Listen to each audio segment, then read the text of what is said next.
ناظرین گرامی قدر، السلام علیکم ورحمۃ اللہ وبرکاتہ۔ میں ہوں آپ کا میزبان انصار عزیز ندوی، اور آپ اس وقت سیدھی بات چینل کے جاری پروگرام پیغام فرقان کی 159ویں قسط ملاحظہ فرما رہے ہیں۔ ناظرین گرامی، سورہ بقرہ کی آج ہم ایک آیت یعنی آیت نمبر 188 کی تفسیر پیش کریں گے۔ تلاوت سے پہلے میں آپ کو اطلاع کر دوں کہ بعض وجوہات کی وجہ سے گزشتہ 3-4 ہفتے سے ہمارا یہ سلسلہ رکا ہوا تھا، لیکن اب یہ سلسلہ مزید جاری ہو جائے گا، کچھ اس کے الگ وجوہات تھیں۔ بہرکیف ناظرین گرامی، آئیے سب سے پہلے تلاوت کر لیتے ہیں۔ اعوذ باللہ من الشیطان الرجیم، بسم اللہ الرحمن الرحیم۔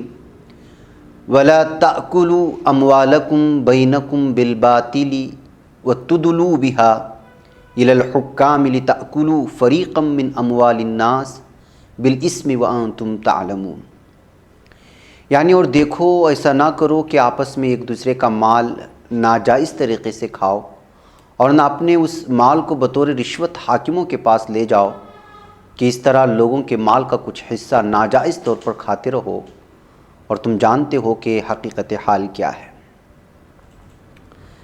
ناظرین گرامی، فرمایا گیا وَلَا تَأْكُلُوا أَمْوَالَكُمْ بَيْنَكُمْ بِالْبَاطِلِ، یعنی اور نہ کھاؤ مال ایک دوسرے کے باطل یا ناجائز طریقے سے۔ وَلَا تَأْكُلُوا کے معنی آتے ہیں اور تم نہ کھاؤ، اکلا و شریبہ، کھانا و پینا، اردو زبان میں بھی استعمال ہوتا ہے۔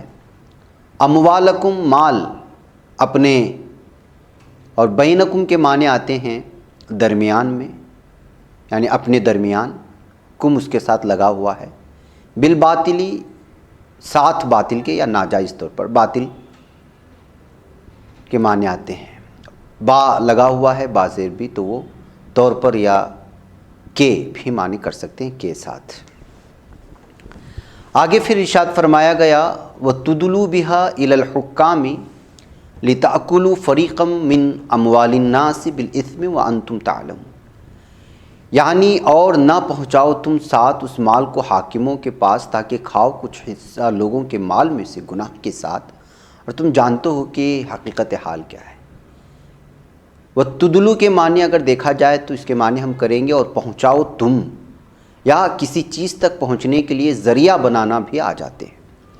مفردات القرآن میں وَتُدْلُوا بِهَا إِلَى الْحُكَّامِ کا مفہوم یہ ہوا ہے کہ ان اموال کے ذریعے رشوت دے کر حکام تک رسائی حاصل نہ کرو، جیسا کہ ہم آج کل دیکھتے ہیں۔ لِتَأْكُلُوا کے معنی آتے ہیں تاکہ تم کھاؤ، فریقاً کے معنی کریں گے تو حصہ یا جز کے، من اموال الناس، لوگوں کے مال میں سے، بالاسمی، گناہ کے ساتھ، یعنی ظلم و زیادتی کر کے۔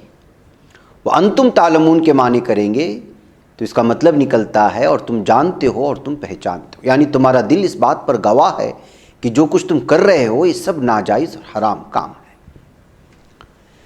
ناظرین گرامی، مولانا عبد الرحمن کیلانی لکھتے ہیں باطل طریقوں سے دوسروں کا مال ہضم کرنے کی کئی صورتیں ہیں، مثلا چوری، خیانت، دغابازی، ڈاکہ، جوا، سود اور تمام ناجائز قسم کی تجارتیں اور سودے بازیاں ہیں، اور اس آیت میں بالخصوص اس ناجائز طریقے کا ذکر ہے جو حکام کی وساست سے حاصل ہو۔ اس کی ایک عام صورت تو رشوت ہے کہ حاکم یا جج کو رشوت دے کر مقدمہ اپنے حق میں کرا لے، اس طرح دوسرے کا مال ہضم کر جائے۔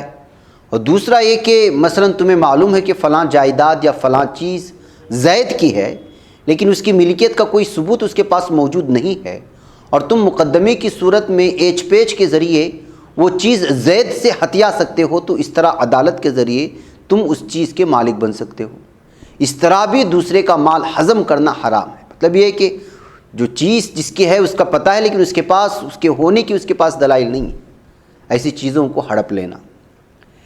چنانچہ آپ صلی اللہ علیہ وسلم نے فرمایا میں ایک انسان ہی ہوں، تم میرے پاس جھگڑے لے کر آتے ہو سکتا ہے کہ تم میں سے ایک دوسرے کی نسبت اپنی دلیل اچھی طرح پیش کرتا ہو، اور میں جو کچھ سنوں اسی کے مطابق فیصلہ کروں، اور اگر میں کسی کو اس کے بھائی کے حق میں سے کچھ دینے کا فیصلہ کر دوں تو اسے چاہیے کہ نہ لے، کیونکہ میں اسے آگ کا ٹکڑا دے رہا ہوں۔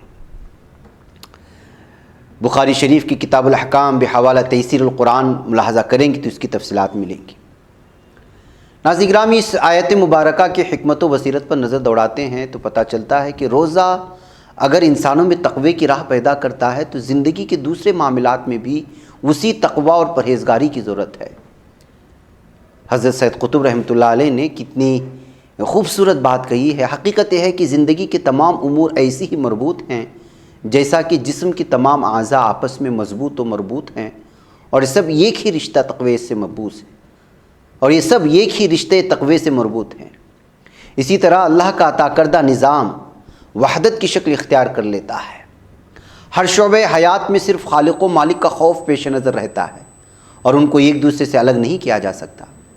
اس میں سے کسی ایک جز کو ترک کر دینا اور دوسرے جز پر عمل کرنا کتاب الہی کے ایک حصے پر ایمان اور دوسرے حصے کے انکار کے مترادف ہے، اور انجام کے لحاظ سے ایک کفر ہی ہے، العیاذ باللہ۔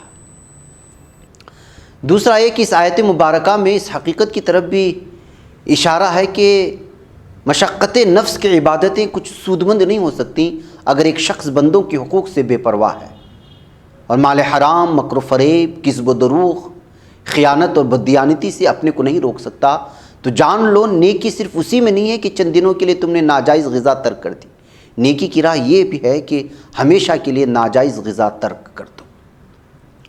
تیسرا ہے کہ اگر ہم اس آیت مبارکہ پر عمل پیرا ہو جائیں تو ہماری معاشرتی زندگی کتنی پرسکون ہو جائے۔ عدالتیں جھوٹے مقدمات کے غائب ہونے سے خالی نظر آنے لگیں گی۔ اس سلامتی سے ہماری صلاحیتیں زندگی کے کارآمد امور پر صرف ہونے لگیں گی، دنیا بھی اچھی بن جائے اور آخرت بھی سنور جائے۔